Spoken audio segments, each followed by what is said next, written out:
i figli! Adesso siamo io! Vai, lascialo scendere. Et moi, vous m'aimez comment? Toujours un peu tôt pour le savoir.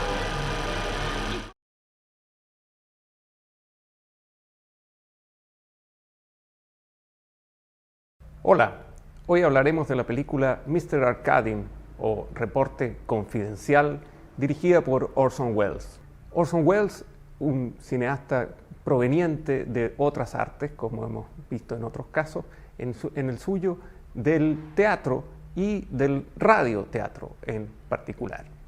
Desarrolló una carrera relativamente importante antes de dedicarse al cine como actor. En particular era un aficionado muy dedicado a los roles shakespearianos y tenía una preocupación importante por causar el mayor impacto posible en los espectadores, en causar una impresión duradera de sus personajes y de sus montajes teatrales en los auditores o en los espectadores. Por eso buscaba siempre dotar del mayor peso trágico a todos los personajes que él interpretaba, desde muy joven hasta el final de su carrera como actor.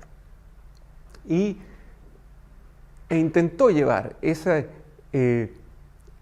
gravedad dramática también al ámbito de la radio y famosamente realizó un montaje radial aprovechándose de la cualidad o del atributo informativo que tenía la radio y que tiene todavía, de manera tal que los auditores no necesariamente sabían distinguir o podían distinguir mientras escuchaban si es que lo que estaban escuchando era un informativo o era una obra de ficción. Y aprovechó esta confusión para aumentar las posibilidades de impresionar o de impactar a los auditores a través de una trama de invasión extraterrestre. Hay cierta leyenda en torno al efecto que esta radioemisión causó en los habitantes de Estados Unidos que escucharon este programa.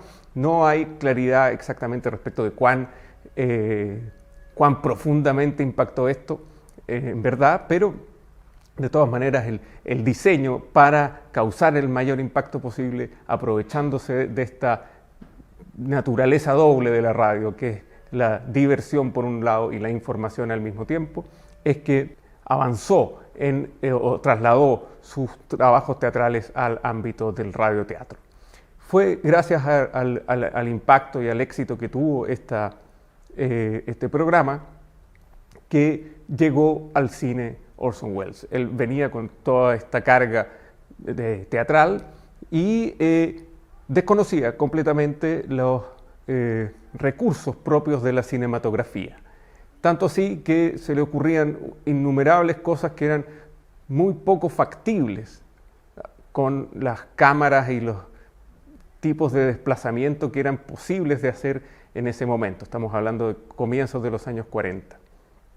Y todo lo que él aprendió de algún modo de cine, lo aprendió de dos maneras. Una, viendo las películas de John Ford, y otra, gracias al fotógrafo Greg Toland, con quien él trabajó en su primera película, El Ciudadano Kane, quien le explicó, le enseñó dónde había que ubicar las cámaras para aprovechar la luz de determinada manera, cómo había que iluminar las escenas y todo ese aspecto lo aprendió fundamentalmente con Toland. Nunca lo reconoció de manera explícita porque era una personalidad bastante excéntrica y conflictiva, la de Orson Welles, y por lo tanto no era muy dado a hacer grandes reconocimientos a nadie.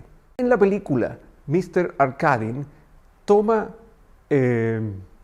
Orson Welles una variante distinta a alguna de sus películas anteriores y conocidas películas anteriores como por ejemplo El Ciudadano Kane o Los Magníficos Ambersons, que eran películas donde, o sea, en las cuales el nudo dramático estaba centrado en algún personaje o alguna familia que estuvieran atravesados por una mezcla de dinero y política norteamericana. Entonces eran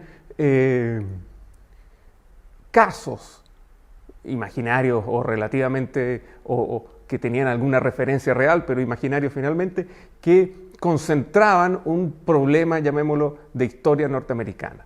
Ese asunto lo dejó de algún modo de lado en Mr. Arkadin, Orson Welles, y en cambio se centró en un personaje más bien apátrida, que era un personaje de un origen dudoso, vagamente europeo, pero tampoco muy preciso, que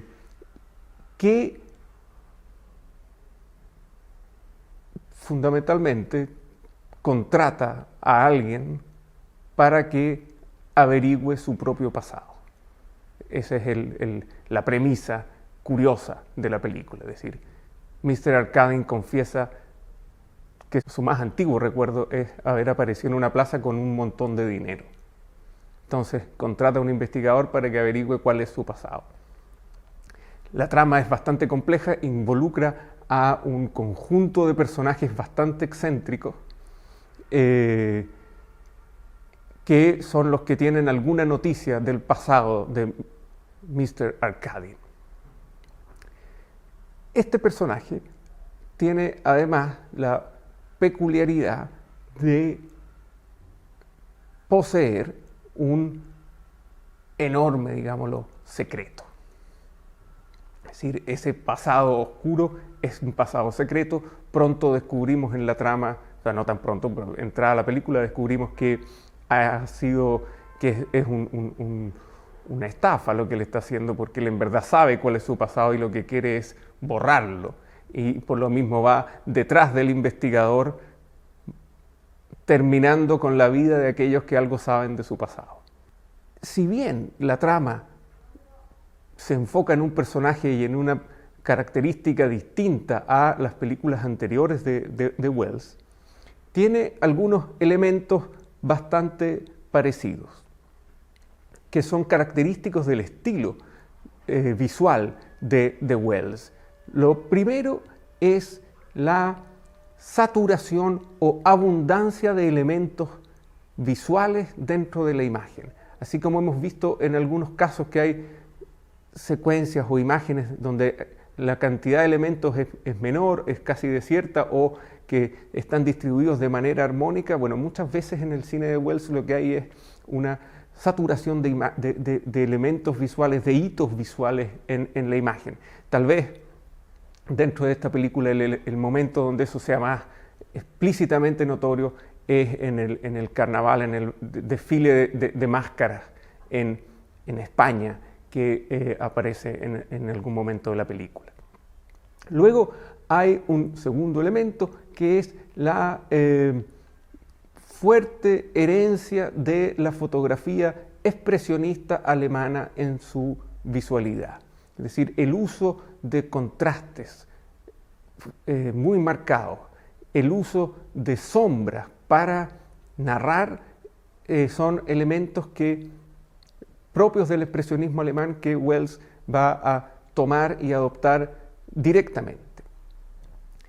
En ese aspecto hay un tipo de angulación que se conoce como la angulación holandesa, que va a utilizar mucho Orson Welles. La denominación holandesa es un error de traducción.